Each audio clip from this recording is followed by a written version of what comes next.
तो हेलो बच्चा लोग, आज हम डिस्कस करने वाले हैं आपका बहुत ही ज्यादा फेवरेट टॉपिक, और फेवरेट इसलिए क्योंकि आपको समझ नहीं आता है ना। तो आज हम डिस्कस करेंगे नेशनल इनकम और समझेंगे कि देश में नेशनल इनकम बोले तो हमारे देश की जो टोटल इनकम है उसे कैसे कैसे कैलकुलेट कर सकते हैं, और साथ ही ये भी डिस्कस करेंगे कि उसको निकालने के लिए आपको क्या क्या पता होना चाहिए। तो चलिए शुरू करते हैं। मेरा नाम है रवि कश्यप और आप देख रहे हैं इकोनॉमिक्स की 95+ सीरीज।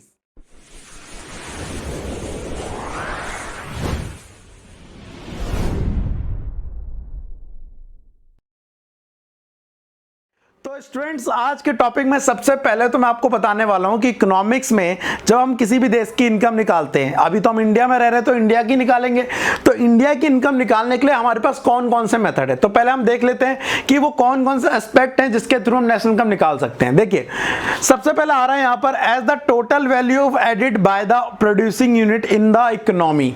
सबसे पहले जितने भी हमारे प्रोड्यूसर है ना, वो जितना भी माल बना रहे हैं, चाहे वो सर्विस होल्डर हो, सर्विस बनाने वाले हो, चाहे वो गुड्स बनाने वाले हो, वो जितना भी माल बना रहे हो उन सारे माल को क्या कर दो, ऐड कर दो।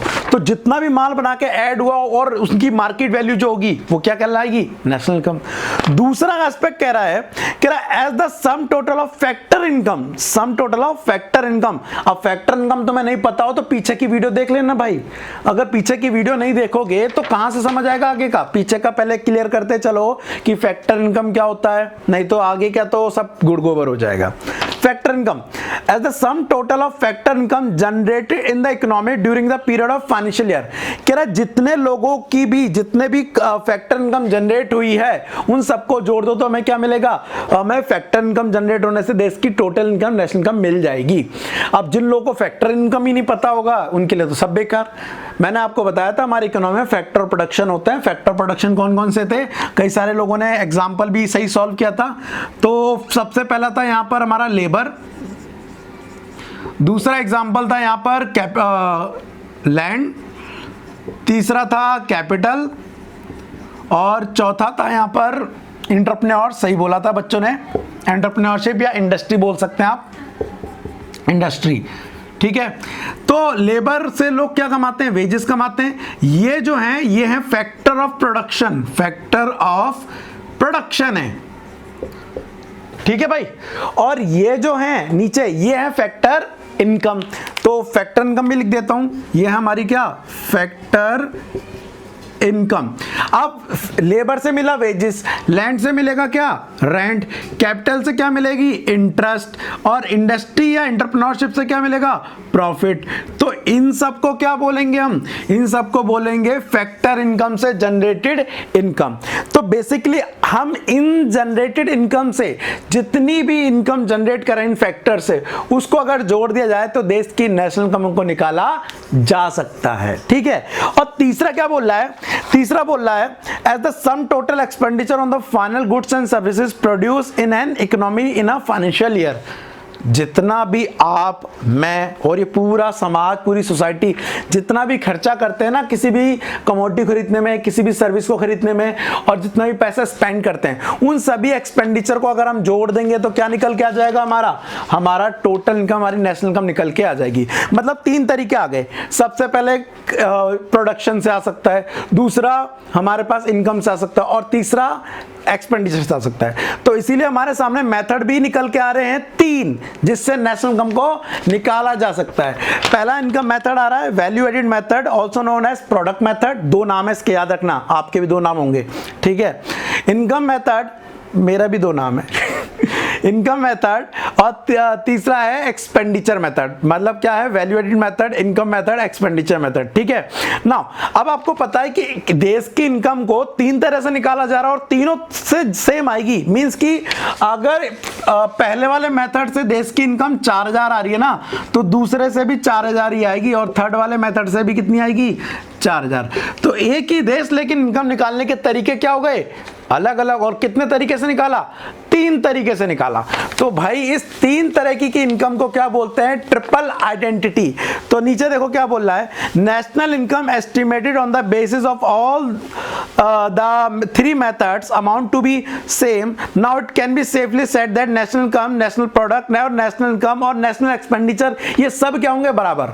दोबारा बोलता हूं, नेशनल प्रोडक्ट, नेशनल इनकम और नेशनल एक्सपेंडिचर सब आपस में क्या होंगे? बराबर होंगे, जिसको क्या कहा जाएगा? ट्रिपल आइडेंटिटी कहा जाएगा, है ना, कि हमारे एक्सपेंडिचर इनकम के बराबर है और इनकम प्रोडक्ट के बराबर है।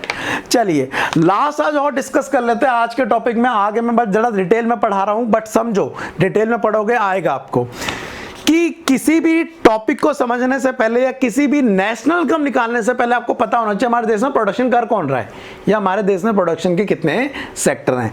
तो आपको पता होना चाहिए हमारे पास देश में प्रोडक्शन के 3 सेक्टर हैं। सबसे पहले सेक्टर को बोलते हैं यहां पर प्राइमरी सेक्टर, प्राइमरी सेक्टर। दूसरे वाले सेक्टर को बोलते हैं यहां पर सेकेंडरी सेक्टर, सेकेंडरी सेक्टर। और तीसरे वाले सेक्टर को बोलते हैं यहां पर टर्शरी सेक्टर।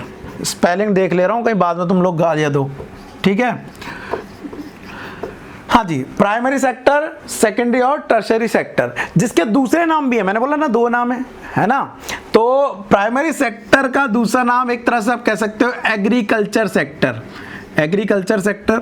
सेकेंडरी सेक्टर का दूसरा नाम होता है यहां पर इंडस्ट्री सेक्टर, क्योंकि ये प्रोडक्शन करते हैं। और टर्शरी सेक्टर का दूसरा नाम होता है सर्विस सेक्टर, है ना। तो ये 3 सेक्टर हमारी इकोनॉमी में काम कर रहे हैं। जितना भी प्रोडक्शन होता है, जितनी भी सर्विस बनती है, इन 3 ही कैटेगरी में डिवाइड किया जाता है।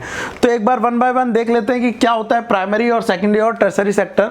सबसे पहला बोल रहा है primary sector, it include production of goods by the exploiting natural resources. Natural resources यहाँ पे यूज होते हैं। फॉर एग्जाम्पल यहाँ पर एग्रीकल्चर आ गया, आपकी लॉगिंग आ गई, फिशिंग, माइनिंग, ये सब आ गया इसके अंदर, है ना।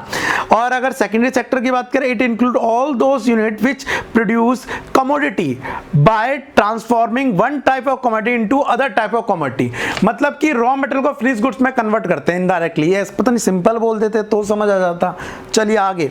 And tertiary sector, it is that sector in which entrepreneurs provide services. यहां पर जो एंटरप्रेन्योर हैं वो क्या कराते हैं? खाने की खुशबू आ रही है, कोई नहीं यार, पहले बता रहा हूँ, घर में वीडियो बनती है, ऐसा होता रहता है। चलिए हाँ, टर्शरी सेक्टर की बात कर रहा हूँ। It is that sector which is entrepreneur provide services. It include units like educational, medical, आ गया हमारा नाम आ गया एजुकेशनल। यहाँ पर जो टर्शरी सेक्टर में कौन कौन आता है? कहता है एजुकेशनल आ गए, मेडिकल आ गए, पब्लिक आ गए, एडमिनिस्ट्रेशन आ गए, बैंकिंग आ गए, इंश्योरेंस एंड अदर सर्विसेज। तो जो लोग भी आपसे पैसा लेंगे लेकिन सामान नहीं देंगे, पैसा लेंगे लेकिन सामान नहीं देंगे, क्या देंगे? सर्विस देंगे। अब ऐसा तो नहीं होगा कि मैं ट्यूशन में पढ़ाऊं बच्चों को और उनसे फीस लूं, कहूं ले ये पढ़ाई है, घर पे जाके खोल के देखियो। नहीं, ऐसा नहीं हो सकता, वो सर्विस है ना, और एट ए टाइम से वो लेनी पड़ती है। तो इसे टर्शरी सेक्टर में काउंट किया था। ऐसे बैंकिंग हो गया, ट्रांसपोर्टेशन हो गया, ये सारी चीजें आ गई। अब आपको ये पता पड़ गया कि हमारी इकोनॉमी में जितना भी काम होता है वो 3 सेक्टर में बटा हुआ है इनमें, है ना। और 3 तरह से ही नेशनल इनकम को निकाला जाता है, इनकम, प्रोडक्ट और एक्सपेंडिचर मेथड। अगली क्लास में अब मैं आपको बताऊंगा कि सबसे पहला जो मेथड है वो है प्रोडक्ट मेथड, और प्रोडक्ट मेथड में क्या क्या चीजें निकाली जाती हैं, किस किस तरीके से निकाली जाती है और कौन कौन सी सावधानियां मींस प्रिकॉशन ली जाती है, ठीक है। तो अगली क्लास में आपको प्रोडक्ट मेथड डिटेल में समझाऊंगा, विद एग्जांपल समझाऊंगा, वेट करना। अच्छा, आज की वीडियो अगर समझ आ गई है तो ये यही खत्म हो चुकी है ना। तो अगर आज की वीडियो में अगर आपको कोई भी डाउट है तो प्लीज कमेंट कर दो, अच्छी लग गई है तो लाइक दबा दो, और अपने ट्यूशन मेट, क्लासमेट, जो भी लोग इस वीडियो की जरूरत रखते हैं उनके साथ इस वीडियो को शेयर कर दो। तब तक के लिए thank you, tata, bye bye.